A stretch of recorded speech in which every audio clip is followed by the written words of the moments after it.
नमस्कार, आप देख रहे हैं आरएडी न्यूज़। मैं हूं योगेश चक्रवर्ती। बिहार में अपना राजनीतिक जमीन खो चुकी कांग्रेस अब मुद्दों की तलाश कर रही है और उसी के तहत आज पटना के एन सिन्हा संस्थान में मुद्दे बिहार के नागर समाज के साथ संवाद का आयोजन किया गया है, जिसमें समाज के विभिन्न तबके के लोगों से बिहार के मुद्दों की तलाश की जा रही है। आइए हम आपको दिखाते हैं उसकी झलकियां। लोगों ने मुद्दे बिहार के तहत किस मुद्दे को प्रमुखता से गिनाया है। तो बहुत ही अच्छी बात है कि हमारी जो ग्रास रूट लेवल की जो महिलाएं हैं, जो यूथ लोग हैं, जो एडोलेसेंस गर्ल्स है, वो सब लोग ये बात को सुन रहे हैं और उनका जो दर्द है उसी को मैं सामने लाना चाहूँगी। और हम लोग जो वैशाली डिस्ट्रिक्ट में है, पूरी महादलित कम्युनिटी पे हम लोग फोकस करके उनके बीच में काम कर रहे हैं। तो मुझे भी लगता है कि अभी पता नहीं, जैसे जैसे दिन जाता है वैसे वैसे हम लोग जो सामाजिक कार्यकर्ता है उनका हौसला भी टूटता जा रहा है, क्योंकि हमें जिस तरह का सपोर्ट मिल रहा था वो नहीं मिल पा रहा है। जो भी एक्ट बने हैं उसमें जब आपदा आता है तो बहुत महिलाओं को परेशानी झेलना पड़ता है। उसके लिए कोई सेंटर नहीं होता है। जैसे डोमेस्टिक वायलेंस एक्ट बना, लेकिन जो केसेस आए तो वो केस के लिए जब फोन किया जाता है तो उस समय कोई फोन नहीं उठाते हैं लोग। तो मैं ये, चाहे वो सेक्सुअल हरासमेंट एक्ट हो, डोमेस्टिक वायलेंस एक्ट हो, या जो भी केसेस आते हैं उस समय बहुत दिक्कत होती है।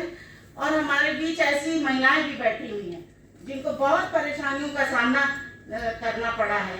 तो जो हमारा कानून है, कानून में जो सिस्टम की जो व्यवस्था है उसको मजबूत करने की जरूरत है। तो मैं इसी को फोकस करते हुए इस बात को आपको बताना चाहती हूँ कम समय में। धन्यवाद। मेरे समझ से जो बिहार का मुद्दा है वो महिलाओं की सुरक्षा और न्याय व्यवस्था को लेके है।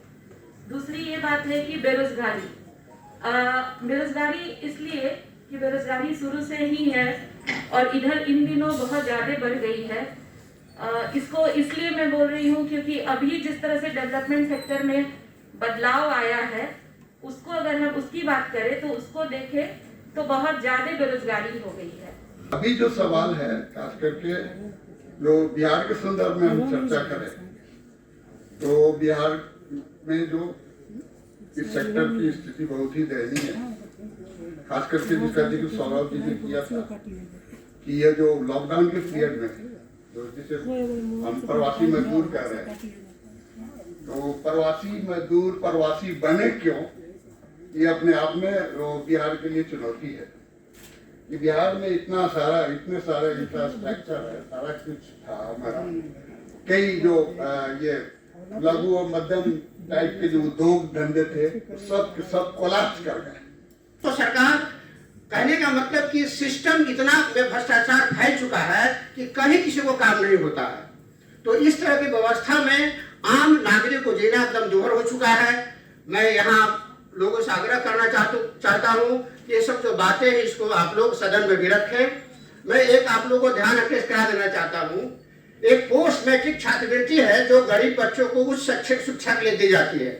ये बहुत पहले से योजना चल रही है, लेकिन सरकार 2015 के बाद 2016 में ये योजना बंद कर दिया। मैंने उससे बहुत प्रयास किया, प्रयास के बावजूद 16 में चालू हुआ, 16 में चालू ही नहीं हुआ, 16 में किसी को पैसा नहीं मिला, 17 में चालू हुआ, उसके बाद 18 से भी लटका हुआ है, नहीं मिल रहा है।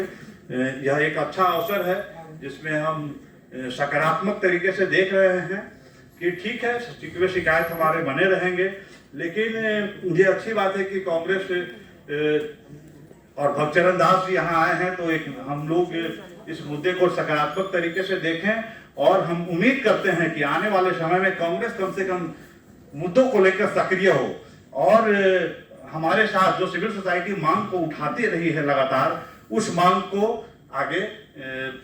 आगे लेकर के बढ़े, तो वो शायद बिहार के लिए भी अच्छा होगा और बिहार के लोगों के लिए अच्छा होगा। शुक्रिया, धन्यवाद।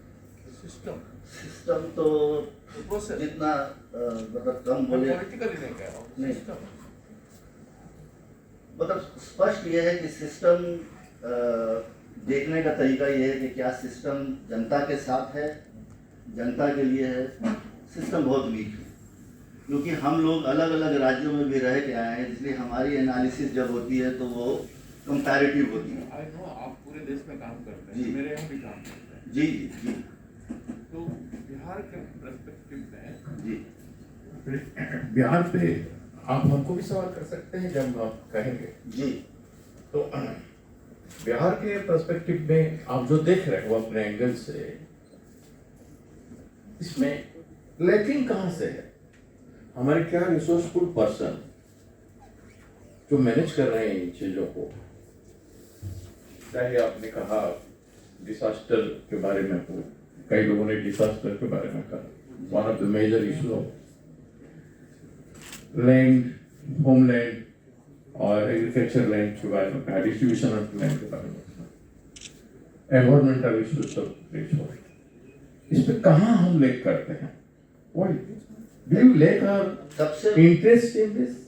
पॉलिटिकल विल जो है वही सबसे Not only political, you have Administrative. IAS officers, bureaucrats, learned persons. They have studied from JNU, they have studied from Delhi University, from foreign countries also they have studied. Correct. But why these schemes are failing?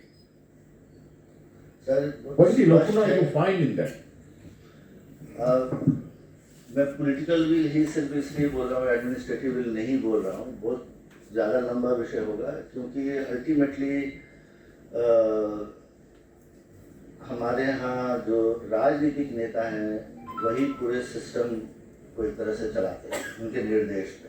हम कहते हैं कि हमारी constitution में bureaucracy की बहुत बड़ी भूमिका है, लेकिन पॉलिटिकल विल जो डायरेक्शन है, राजनीतिक डायरेक्शन, वो अगर सही होगा तो यहाँ बहुत अच्छा हो सकता है, कोई दिक्कत नहीं। मैं आपको 1999 में आपके उड़ीसा के साइक्लोन के बाद जो व्यवस्था बदल गई उड़ीसा में, आज भारत में सबसे अच्छी आपदा प्रबंधन की व्यवस्था है, वो सिर्फ पॉलिटिकल विल के कारण है, irrespective of whichever political party है। मैं इस दृष्टिकोण से कह रहा हूँ, ये जो ब्यूरोक्रेट है बिहार में वो सब बहुत सक्षम है। उसी एडमिनिस्ट्रेटिव स्टाफ कॉलेज में वो भी समय लगा के आए, बहुत ही सक्षम, आप सही कह रहे हैं। लेकिन मुझे लगता है कि हमारी पॉलिटिकल पार्टीज को इसके बारे में थोड़ा सोचना पड़ेगा ज़्यादा गंभीरता से, कैसे ब्यूरोक्रेसी से काम लेना। मुझे यहाँ ब्यूरोक्रेसी लगता है कि हमारी संवैधानिक व्यवस्था में काफ़ी ज़्यादा हावी है, तो मतलब जितना कम बोल सके उतना अच्छा है। I think much more to be understood. जी, थैंक यू। बिहार में नदी पानी के ऊपर हम लोग ज्यादा काम करते हैं, आपदाओं का चर्चा हुआ।